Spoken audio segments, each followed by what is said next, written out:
Hello summoners, welcome back to the channel, and in this video we'll be talking about 10 synergies that you should know about in Marvel Contest of Champions. Now this is not a top 10 video, these are not going to be in any particular order, but the first one we're going to talk about today is going to be Iron Fist and his synergy with Nova. You can add other champions to make this even better, like I have here a character like Shang-Chi, but Nova is the only one he really needs. And you can see basically the more armor breaks you have, the better chance to proc stun, and you can pretty much stun lock the character. It's not 100% reliable, which is the only thing that keeps this from being broken, because otherwise, like, why would you use anybody else?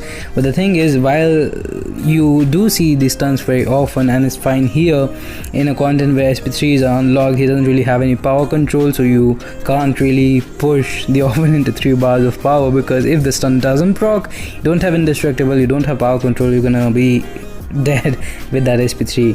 But it's very fun synergy, so that's why it's here. The next one is going to be Colossus with Emma Frost and Omega Red. Now this is very powerful trinity, very popular as well, at least it used to be when Colossus was at the top of the mutant chart. And the reason why this is so strong in my opinion is because all 3 characters are really good. Omega Red, solid character, Colossus, amazing character, Emma Frost, great character as well. So you don't really have to carry a dud in your team, because sometimes, you know, 5 characters if you have, and you are adding 1 champion for synergy is still fine, but with 3 characters, if you are adding 1 synergy champion, it can be a little bit tough to do that sometimes. But with these 3 it always works, and Colossus benefits from it a lot. He gains a lot more power when he has, the more armor ups he has with Emma Frost synergy, the faster he's going to gain power, and the harder he's going to hit. With Omega Red, he's just going to get attack rating, which is why you don't really have to rely on the heavy playstyle, just can do 5 hit combos and he hits still really hard. Now next up we have Thing, one of my favorite synergies in the game, the most unique synergy in the game if you ask me. Very weird playstyle, but basically, like, in the next fight I'll show how it works. This was mostly just a damage showcase, but he hits hard with these synergies, and he's a very versatile character even without synergies, you know. Extremely powerful defender, very tanky if you have him at a high 6 especially, decent defender, I think I mentioned that, decent amount of immunities as well, stagger. But so basically you do not need potions if you are playing Thing with this synergy setup. All you need to do is get hit at the start of the fight anyway, so you don't really have to care about how much health you end with, because next fight you're gonna get hit anyways, and you're gonna heal up from the Angela Hela synergy. So basically this is also the only synergy team where you have to put champions in order. So first you place Thing, then you place the champion, then Angela Hela can go in any order, and then Heimdall at the end, because that's the order you put these champions in, is the order the synergies will activate, and you do not want the Heimdall synergy to activate first. In fact, in this video we don't really see the Heimdall synergy, it's basically the same thing, you know.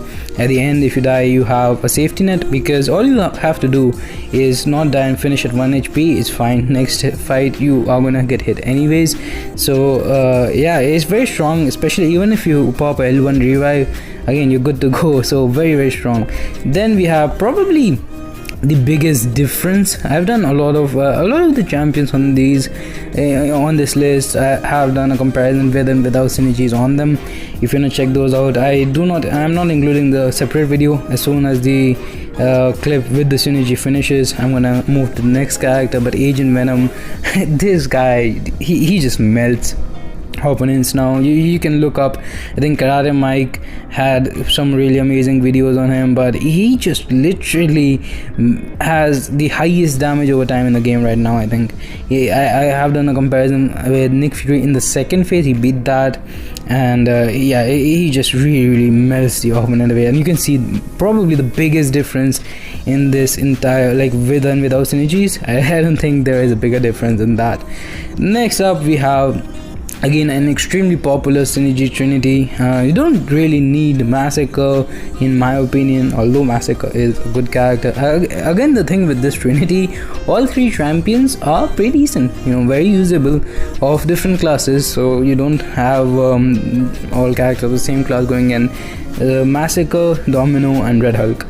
So basically the Red Hulk synergy on the heavy attack, you can see that is pretty amazing damage, like 5000 per take.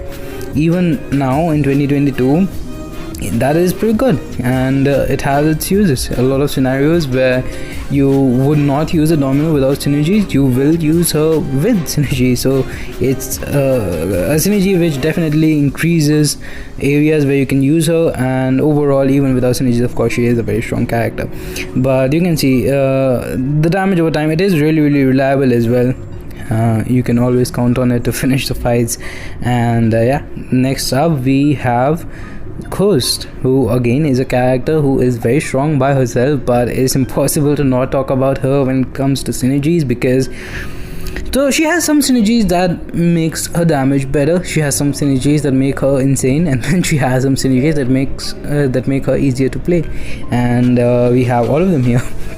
So the synergy that is most replaceable in my opinion is going to be Wasp, because it gives you unblockable attacks, which makes it easier to play her. You don't really have to look when you launch a special attack because they're gonna be unblockable. The other synergy, like attack rating, you have Odin with the pre-fights and Ant-Man. You don't really need that. Ghost already has like crazy damage. The main synergy in my opinion with her is Hood, because Hood synergy allows her to phase recoil, to phase through SP3s. It's just really powerful. You can see we are at 100% here, running Suicide Mastery, which is not something you can do with a lot of characters, and she's a character who can also ignore block damage. So the fact that you have this damage output and you do not take any of the cons of Suicide Mastery, in fact you start off with 2 Furies, no recoil, great time. Next up we have Miles Morales with Spider-Ham. I really like the text. If you read this synergy, I think it says that it makes getting his missions a little bit easier, but actually it has huge impact in damage output.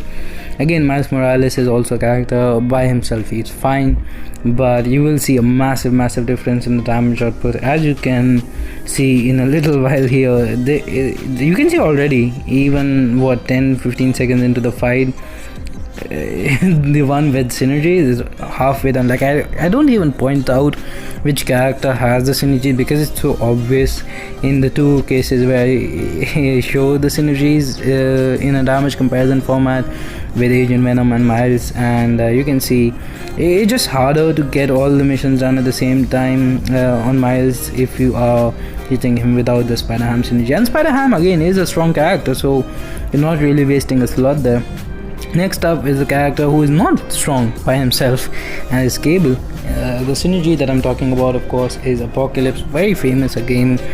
And the thing is that it goes both ways. It makes Apocalypse also really decent, because he starts with 4 genetic charges, which means you get both the debuffs. Like otherwise you have to go for SP1 first with your light attack ending combo, then a medium attack ending combo. You get 2 different debuffs. Then same thing with SP2s, so you have to launch 4 special attacks to get all the debuffs, whereas if you have him at 4 genetic charges in the beginning, just 2 special attacks and you have all 4 debuffs. So that just makes him really fast. Also you can do like hit the opponent on the block a couple of times and stun them. So that makes refreshing very easy. I'm not talking about Cable much in his part, because he's pretty easy, you know, just spam heavy attack and everything melts away. That's all I have to say about that. And speaking of heavy attack, well, with her, it's not really the heavy attack itself that we're interested in, it's the heavy charging. And she truly only needs Odin, but having Nick Fury with Quake makes it easier, because you have the evade charges, and in this one it's not a great example. It shows, like, I'm not here trying to get the quickest run done by Hela. I'm just trying to show how this synergy really works. You can see already we didn't really need much of ramp up to get 30,000 medium attacks, and we didn't really need much ramp up to get like 120,000, yeah, 150,000 medium attacks. So yeah, she's just crazy, dude. Hela with Odin synergy is the highest DPS champion in the entire game, and nobody really questions it. And this is a synergy which some people may not know about. It's kind of underrated a little bit because it does require a bit investment into the character. You have to have him awaken and at a decent sig, but it's really strong. It is really strong. At this point you can see he crits a lot and he crits hard. Now 17,000, 18,000, 12,000, these are good numbers, and we're almost back at SP2. This is, I think, a 42nd kill on Winter Soldier or something. Rank 3 6-star.